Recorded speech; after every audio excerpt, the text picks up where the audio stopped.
Man, it's been a wild last year, really, for you. Man, tell me about it, yeah. About a year ago, started training. Had my first match a couple months ago. And, still... Hold on, see if we can get see if we get a shot for the camera here. Still, oh, my God. I don't know if we're going to be able to get that in there. My battle wound. Well, let me give you some advice. Oh, yeah, please do. Simply don't. No, see, here's the thing. Don't. When they say, "Oh, we're gonna have a table in this match," Yes. I feel I'm not really that deep in it yet, where I can make those political decisions and be like, "No, I don't think I'm doing that." So we kind of just went with it. So when that happens, they get to the back and they're like, "Well, my bad." I mean, it was the craziest thing about it, and I was like telling somebody this the other day. So I get to the back and my arm there's a hole in my arm. Yes. But it's not like. It's not leaking, it's not dripping, it's just open. It's just like wide open and there's no blood coming out. So even during the match, the ref was like, "Are you okay? You want to keep going?" And I'm like, I think so. Like, because if it was pouring all over the place, spilling everywhere, I'd probably be like, yeah, maybe let's get this wrapped up real quick and get back. But like, I was like, let's just go. Like, let's go.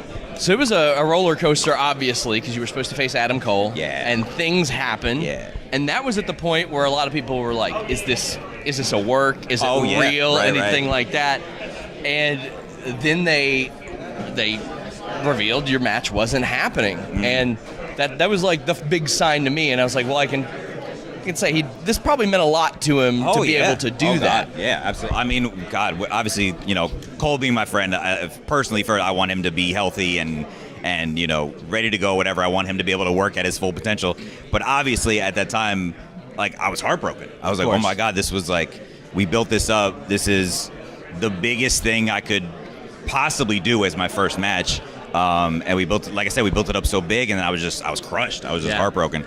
But luckily, having been trained by Shawn Spears and him just being the upstanding, awesome dude that he is, he stepped in and he was like, let's do this. And I was like, all right, well, let's, because those are big shoes to fill too. I think even he was like, those are some big shoes. Like, are you sure that Shawn is sure that I was like, yes, like that's the perfect thing. We're talking about right now. We're putting over Deadlock. Oh yeah, no, you're good. And this, of course, happened at DPW, Deadlock Pro Wrestling. Just in case you weren't familiar with that.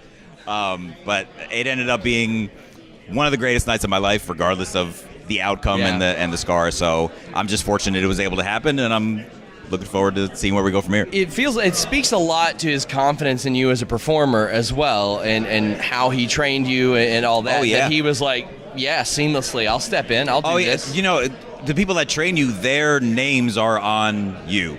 So that's just as much as that was my reputation to get into the ring. It's his. It's Breeze. It's everybody else that's helped me along the way. So I know that added a little. It added an extra layer of pressure, because I was like, oh man, if something goes wrong, he's gonna ream me more than anybody else would. But at the same time, I felt a little sense of comfort knowing that, like,